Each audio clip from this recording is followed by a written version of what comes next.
В Ахмеджите состоялась конференция «Баранжилер Зинден» по стопам первых, посвященная десятилетию крымско-татарского женского журнала «Нинкиджан». В салоне Ешляда собрались герои, читатели журнала, общественные деятели. Отметить свой первый серьезный юбилей коллектив «Нинкиджан» решил проведением конференции, рассказывающей о деятельности женщин в Крыму. Организаторами выступили студия «Караденис Продакшн» и салон Ешляда. Это весьма символически, и идея была как раз в том, чтобы, воспользовавшись юбилеем Нинкиджан, этого замечательного женского журнала, просто поговорить о крымских татарках, о роли женщины в крымско-татарском обществе, о нашей ментальности. Улу Исмаил Гаспаринский айтқаны кебі, о бірінші 10 ел, насыл ки инсанның өмірінде ең мұйым бір ел, 10 ел олғаны кебі, темел қойылған, бір чоқ yapılacak işlerin temeli koyulgan vakit. Bizim de biz sayamız ki bu 10 yıl içinde biz bir kavi temel kurabildik ve şu temel üstünde elbette ki biz devam etmeye tırışacağımız. Известные крымские татарки выступили с докладами об истории зарождения женского движения, о роли женщины в семье и обществе, о том, легко ли женщине в бизнесе. Elbette benim konum bek ciddi konu. Bizim kadın kızlar hareketi 19. asırın ve 20. asırın başında olgan bütün olaylar.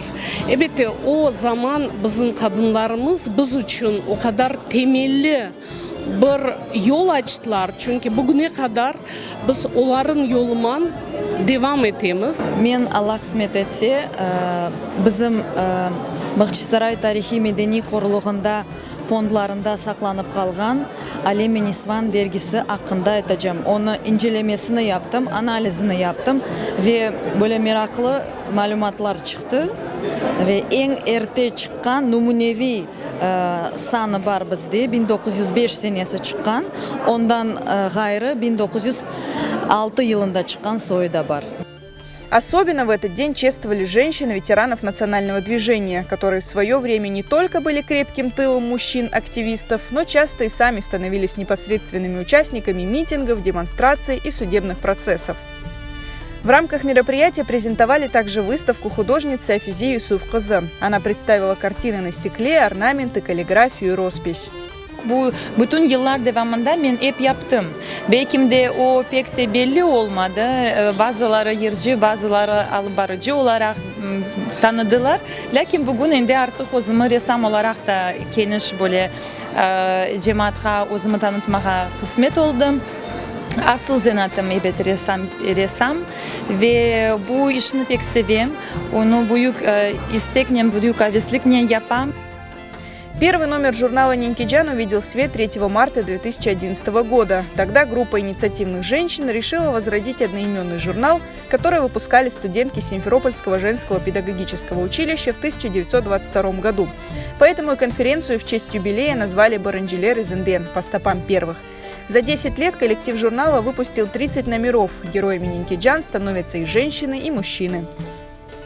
Журнал интересен тем, что в нем можно найти очень интересные как этнографические, так и исторические исследования различных историков, этнографов. Тема журнала «Нинкиджан» для меня особо близка, так как мой родственник, мой прапрадед, он был как раз участником первой женской гимназии в Симферополе.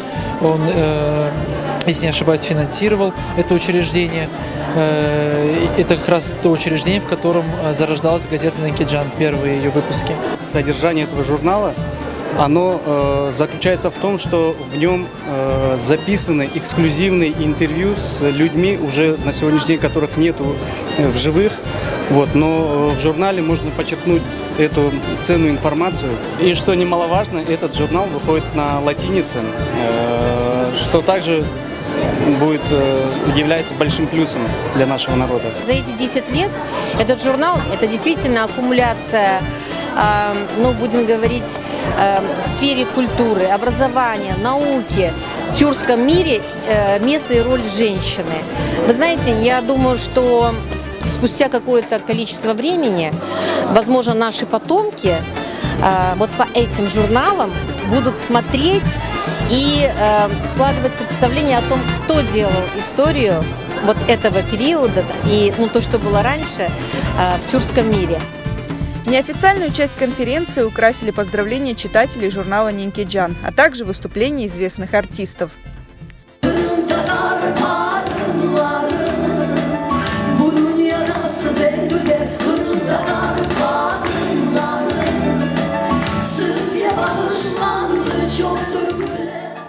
Завершилось мероприятие ифтаром, коллективным разговением.